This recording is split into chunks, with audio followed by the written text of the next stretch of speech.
Hi, I'm Andy Jenkinson, Caravan Industry Expert. Welcome to my channel.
Hi and welcome to a new video.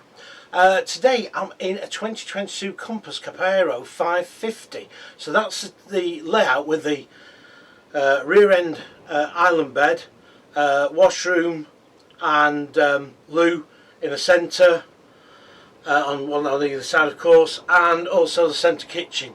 And this van is at my local dealers at Westfield Caravans, just on the outskirts of Blackpool. And it comes with things like Alder heating, the skylight roof vent there, a big roof vent there with LEDs around which does open as well, of course, and also microwave, fridge, freezer, and also it just feels a really nice van. Now what you'll notice is that, or you may not notice, is that Compass have got a slightly dark wood for the shade, and I was a little bit worried about that because I thought it might make them feel very dark inside, but do you know what, it doesn't. They've just knocked it down a slight shade, that's all. In fact, it makes it look quite classy tourer. And also with the white contrast locker doors over the kitchen area, it actually adds a bit to it. Eldest Caravans run a long line with these, of course, so basically it is almost an Eldest with a Compass badge, but there's a bit more to that. It is different inside, and you know, you've got different graphics outside, that sort of thing, but it really does feel a nice van. But anyway, enough of chat, let's get on with it and let's have a look around.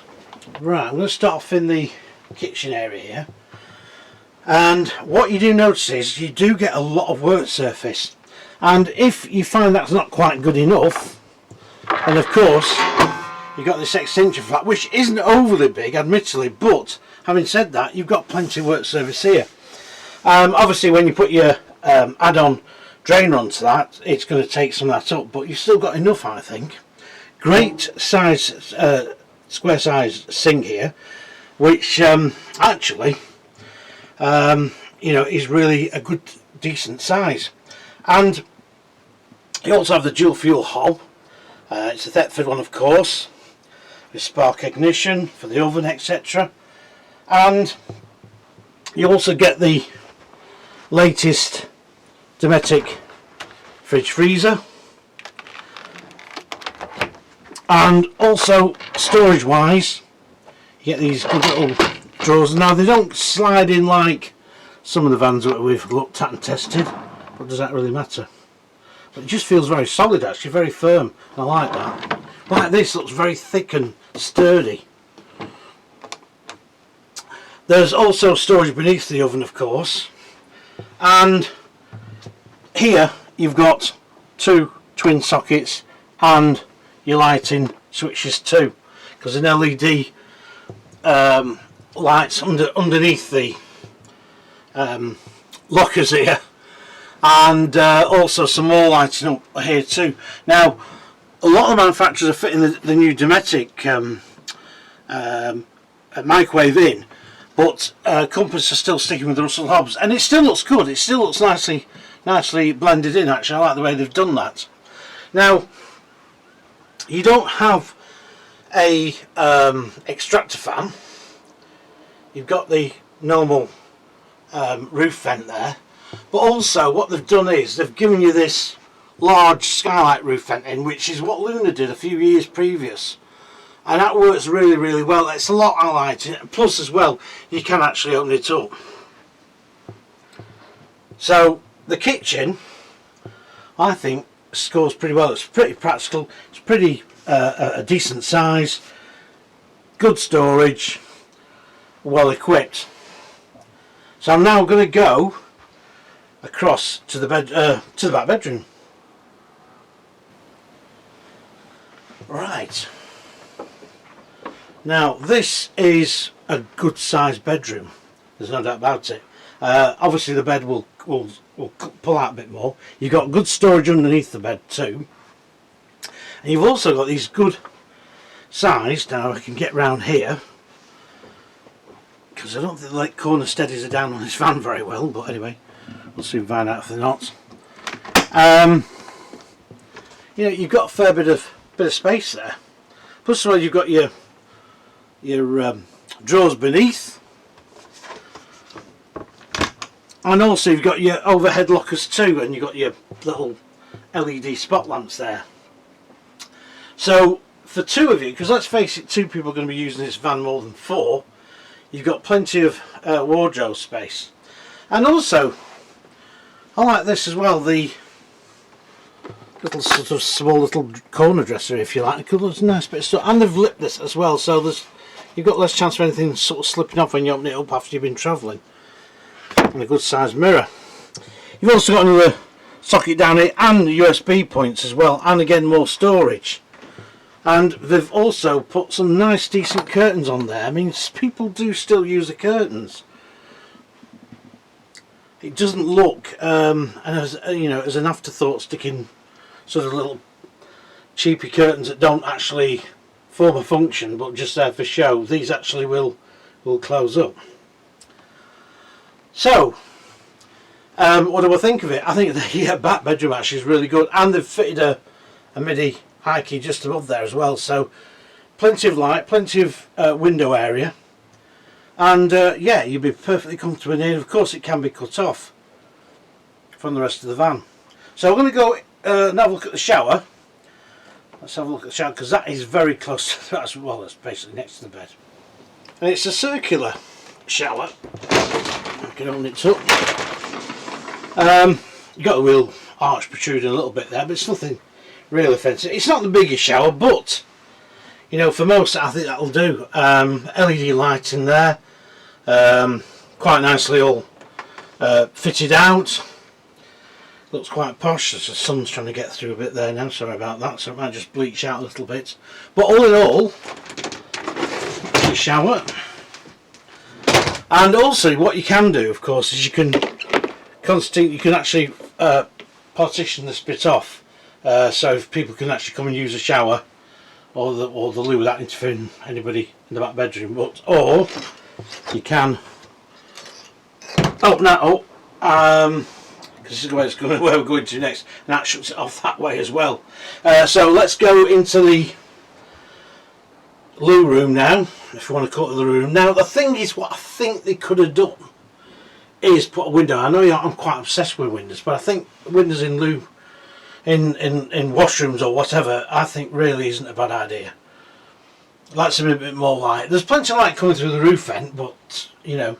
But anyway, chrome radiator there, ideal for drying out your towels. And also there's plenty of place here to, you could even get chains here to pinch, but you've got a good sized hand basin there, mirror, an LED light down, and I like the way they've just sort of done this with the toilet as well. They've sort of boxed the toilet off, and it looks great. It just looks nicely finished. And of course you've got some overhead storage here too. So all in all, this is looking pretty good. So let's go and have a summary. That's if I can get out of here first. I'm sure I can. And let's go and summary in the lounge. But hey, hang on. What we need to do, of course, is actually do a quick look at the lounge. I'm going a bit ahead of myself. Short seats at the front here. So you won't be able to stretch out a layout, but this will make into a double bed using slats. Again, I'm not over keen on slats these days. I think it's a bit of an old idea. I think these sections where they used to pull out loonies to fit them, Coaching used to do, and then they dropped it, and it fills the bed space in here, this gap up here, and it's so much quicker and better. But anyway, there's actually access flaps there as well. You can just see those. So you can access your bedding without having to mess around with all the upholstery. And going on about the upholstery, I really do like the thickness of that. It really is a good thickness of upholstery. That's really good quality, and it's very comfortable. And it's just like the colours as well, quite sort of neutral, aren't they? They're not, you know, they're just blending quite nicely, I think, with the rest of the van. You've got some PowerPoint down this bottom end here, and you've got your little spot lamps here, LEDs, and of course nice big lockers and a TV aerial. It's not the status, but it's virtually the same as status. It's a telco one. It's a French equivalent, if you like. And of course the radio, and of course your sunroof. And to be quite honest, I think that looks really, really good. This front lounge is really, really comfortable. I was just sitting it before I started to video. Okay, let's have the summary. Right, we've been around. We've had a good sort of mooch about. So what do we think of the 550? Well, I think it actually really represents good value for money for just over £26,000. I think the actual price is 26,244 as it stands now, including delivery. And I think you get a lot of Caravan for that, to be quite honest with you. And it feels really more on the cost. You think actually this van would cost another £1,000 or two more, to be quite honest with you. Regards it being practical, I think it's a good practical design. These front seats may feel a bit too short for some. And yes, if there's four of you sat at the front here, this chest of drawers does take up a bit of space. But then again, if you order this van without the chest of drawers, you do miss all that bit of extra storage and also your occasional table. So consequently, you got this as well. So consequently, I would always probably stick with that central chest of drawers. As I say, for the money, I think this van is really, really good actually. And I think Compass are going to be a force to be reckoned with for 2022, because it does feel far more market taller than what the price suggests. And the darker wood has worked. I didn't think it was going to do. I had my doubts, but hey, I've been proved wrong, and it does really work well. I think for two people, this Caravan, you'd feel very, very comfortable in it. And I think you'd feel as well that you'd also got every bit of value for money that you'd spent your hard-earned cash on.